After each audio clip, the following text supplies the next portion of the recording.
C'est toute information et toute compétence qui aide à régler un problème ou à éviter un problème dans un domaine.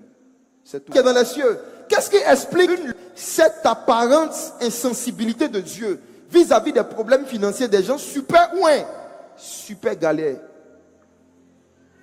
Je peux donner la réponse? Somme 37, verset 25.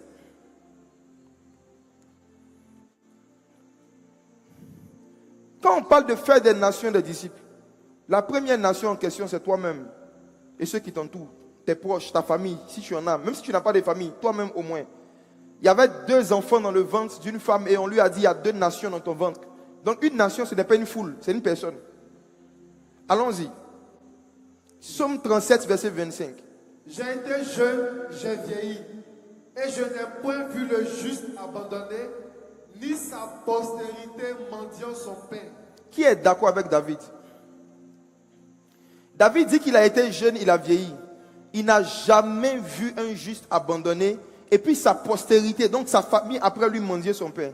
Mais est-ce que quand David disait cela, l'histoire de 2 Rois chapitre 4 ne s'était pas déjà passée? J'aimerais vous emmener dans une réflexion profonde ce soir. David dit, j'ai été jeune, j'ai vieilli, et j'ai fait un constat, dans toute ma vie, je n'ai jamais vu un juste qui finit comme un mendiant. Pourtant, nous, on a vu des gens qui ont l'air justes, qui avaient l'air justes, mais dont la postérité, les parents sont en train de mendier, les enfants sont en train de mendier. Je me suis posé beaucoup de questions. Et voici un élément de réponse que je pense avoir compris. David a précisé quelque chose. J'ai été jeune, j'ai vieilli. Il n'a pas dit je n'ai jamais vu le oint. Il n'a pas dit je n'ai jamais vu l'enfant de Dieu. Il n'a pas dit je n'ai jamais vu le croyant. Il n'a pas dit je n'ai jamais vu le bon petit du pasteur. Je n'ai jamais vu le juste. Ça veut dire quoi? On peut être oint et ne pas être juste dans sa façon de gérer sa vie sociale. Celui qui ne gère pas sa vie sociale et financière, celui qui ne gère pas sa vie sociale et financière, selon la justice biblique, sera abandonné. Sa postérité va mendier son pain. Il y a des habitudes sociales qui ne sont pas justes aux yeux de Dieu. Il y a des habitudes que vous avez avec votre argent qui ne sont pas justes aux yeux de Dieu. Je vais plus en parler demain matin. Vous allez voir des jeunes sœurs qui savent qu'elles n'ont pas eu la grâce d'avoir des parents qui ont pour leur payer des études pendant longtemps. Mais arrivé à un moment de leur vie, elles arrivent à avoir au moins des petites entrées d'argent. Au lieu de payer des formations, elles payent des perruques. C'est le message de demain. En fait, non. Cette façon de faire n'est pas juste. Et si tu continues dans cette façon de faire qui n'est pas juste, tu seras abandonné et tu vas mendier ton pain. Je n'ai jamais vu le juste, pas le chrétien, le juste. Le juste est celui qui s'applique à connaître les principes de la justice du royaume des cieux et puis à vivre selon ça. Et le Seigneur a dit, cherchez premièrement le royaume des cieux et sa justice. On peut avoir le royaume des cieux sans sa justice. On peut devenir membre du royaume des cieux, mais on est ignorant de la sagesse financière du royaume. On est ignorant de la sagesse sociale du royaume. On est ignorant de la sagesse professionnelle du royaume. Et mon peuple périt, faute de connaissance.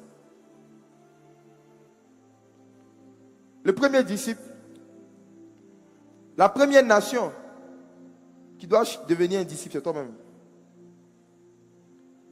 La sagesse des lumières. C'est quoi une lumière maintenant? Daniel était un homme chez qui on trouvait des lumières.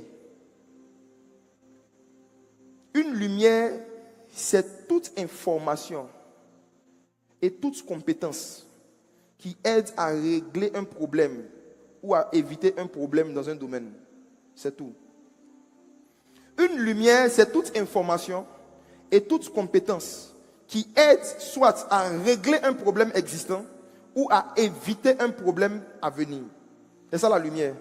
Je vous assure qu'à travers cette définition, vous pouvez comprendre toutes les autres définitions ou les manifestations de la lumière dans la Bible. Toute information que tu as qui peut régler le problème de quelqu'un ou qui peut éviter quelqu'un à avoir certains problèmes, c'est une lumière. Le fait, par exemple, que je suis en train de te dire que peu importe comment tu es loin, cherche la justice. Parce que c'est le juste qui ne finit pas pauvre. Cherche le royaume des cieux et sa justice. Cherche à comprendre les lois de la justice du royaume par rapport à la gestion sociale et financière. C'est une lumière que je viens de t'apporter. Le fait que je t'ai montré que l'Esprit de Dieu se mouvait au-dessus des eaux, mais il y avait quand même les ténèbres. Le fait que tu sais aujourd'hui qu'on peut avoir le Saint-Esprit. L'Esprit de Dieu peut se mouvoir, mais les ténèbres vont demeurer. C'est une lumière que tu viens de recevoir. Tu vois, l'information que je viens de te donner va t'aider à éviter des problèmes que certains de tes prédécesseurs ont eu. C'est ça la lumière. La lumière, c'est toute information que tu peux donner à quelqu'un qui va lui éviter de commettre certaines erreurs. La lumière aussi, ce sont les informations que tu peux donner à quelqu'un qui va l'aider à réparer ses erreurs. La lumière, c'est une information ou une compétence que tu vas manifester et qui va aider quelqu'un à pouvoir sortir d'un problème dans lequel il a été mis, soit indépendamment de sa volonté ou par ses choix. C'est ça la lumière. Et la réputation de Daniel à Babylone est qu'il était quelqu'un chez qui on trouvait des lumières. Des lumières. Pourquoi on a mis cela au pluriel? À cause de la suite des descriptions. Vous savez, comme je le dis, une lumière c'est aussi une compétence. Daniel avait beaucoup de compétences dans différents domaines. La Bible dit que dans les sciences, à l'époque, il était bon. Dans les lettres, il était bon. Donc Daniel avait des compétences intellectuelles et professionnelles variées. Donc on trouvait chez lui des lumières. Pourquoi? Parce que une lumière se manifeste par un métier.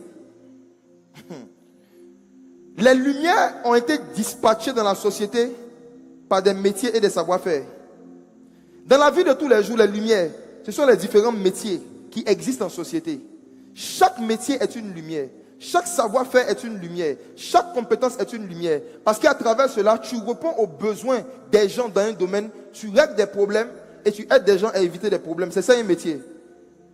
Donc, si les métiers servent à apporter des solutions à des besoins dans tous les secteurs d'activité, quand le Seigneur Jésus dit « Vous êtes la lumière du monde », ça veut dire que vous êtes une association de personnes qui ont des métiers. La majorité des païens que nous voulons gagner à Jésus dans les derniers jours, comme Pasteur Yannick l'a expliqué hier, ils sont sensibles à l'évangile des chrétiens qui ont des métiers. Ils ne veulent pas avoir l'impression que quelqu'un est en train de prêcher l'évangile parce que le système social l'a rejeté. Il y a des gens qui prêchent parce que Dieu les a appelés. Et puis il y a ceux qui prêchent parce que les hommes les ont rejetés. Je reprends. Parmi ceux qui ont décidé d'évangéliser et de faire des disciples, il y a deux groupes. Il y a ceux qui ont décidé de se concentrer sur l'évangélisation parce que le système social et éducatif n'a pas de place pour eux. Donc ils ont décidé de se faire une place et de se faire un nom dans le milieu religieux. Il y a ceux qui ont commencé à parler de Jésus parce que le Seigneur les a appelés. Beaucoup de personnes, lorsqu'ils échouent dans différents secteurs de la vie, entendent une voix qui leur dit « Comme tu n'arrives pas à prendre un métier, comme tu ne trouves pas du travail, comme tu n'as rien à faire, va évangéliser. » Et c'est comme si l'évangélisation est devenue un loisir des chômeurs.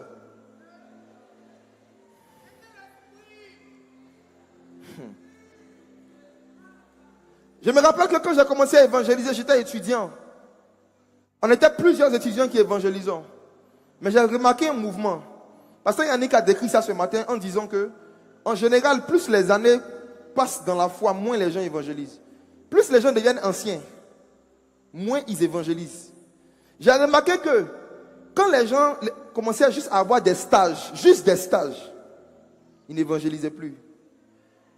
Ceux qui sont devenus un peu cadres, là on n'en parle plus.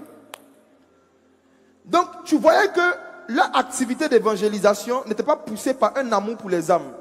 C'était un passe-temps de chômeurs en attendant d'être occupés. Mes frères et sœurs, on va faire quelque chose rapidement. Permettez-moi d'être un peu historique pendant quelques minutes. J'aimerais vous parler du réveil spirituel qui s'est passé dans le monde du 15e siècle au 18e siècle. Comment est-ce que les chrétiens ou encore l'Église du 15e au 18e siècle a fait des nations des disciples en utilisant quoi? La sagesse des Lumières. Je vais vous montrer comment est-ce que il y a eu une génération, un moment dans l'histoire de l'Église, qui ont décidé de devenir comme des Daniel, qui ont décidé de se forger dans leur pays, dans leurs entreprises, dans leur village, la même réputation que Daniel avait à Babylone. Et Dieu a pu les utiliser pour faire des nations des disciples. Voici. Qui parmi vous a déjà parlé d'une époque de l'histoire qu'on appelle le siècle des Lumières? Le siècle des Lumières. Ok. Le siècle des Lumières, c'est, pour ceux qui ne savent pas, c'est une période de l'humanité qui a été marquée par de fortes innovations intellectuelles, technologiques et industrielles. Ça veut dire que c'est une période pendant laquelle il y a eu beaucoup d'inventions, d'innovations qui ont amélioré les conditions de vie des nations. Et il y a quelques années, je crois, quand je méditais sur la lumière, où le Seigneur me disait, vous avez beaucoup de puissance. J'ai entendu ça dans un songe. Il m'a dit, vous avez beaucoup de puissance, mais vous n'avez pas assez de lumière. C'est dans un songe que j'ai entendu cette phrase. C'est la phrase qui m'a poussé à aller faire cette méditation. Vous avez beaucoup de puissance, vous n'avez pas assez de lumière. À l'époque où le Seigneur me disait ça, il y avait une galère surnaturelle qui était en train de me faire douter même que Dieu marche avec moi. Et le Seigneur, dans un songe, pendant que je priais, je jeûnais pour demander à Dieu qu'est-ce que je dois faire pour ne plus avoir ces mêmes problèmes financiers, sociaux qui ont l'air de ne pas finir. J'ai fait un songe, le Seigneur m'a dit, vous avez beaucoup de puissance, vous n'avez pas assez de lumière. C'est tout ce qu'il a dit. Quand je me suis réveillé, je me suis rappelé d'un cours d'histoire, le siècle des Lumières. Je me suis demandé, mais la lumière même, c'est quoi? Comment on n'a pas assez de lumière? Et c'est là que j'ai commencé à lire quelque chose. J'ai commencé à faire des recherches et je vais partager avec vous une petite partie de mes recherches. Vous allez comprendre pourquoi Jésus vous a dit, vous êtes la lumière du monde. Vous n'êtes pas les vibreurs du monde. Votre rôle, ce n'est pas de faire trembler les gens sous l'onction. C'est de les éclairer. Vous n'êtes pas des vibreurs du monde. Ne mesurez plus jamais votre onction à votre faculté à faire tomber quelqu'un. Mesurez votre puissance à votre faculté à régler le problème de quelqu'un avec des informations ou avec une puissance dont les résultats sont visibles à l'œil nu, sans microscope. Voici, le siècle des Lumières. C'est une période qui a commencé vers le XVIIe siècle, qui est finie vers le XVIIIe siècle. Beaucoup d'innovations scientifiques, culturelles, industrielles qui ont amélioré les conditions de vie des gens jusqu'à aujourd'hui.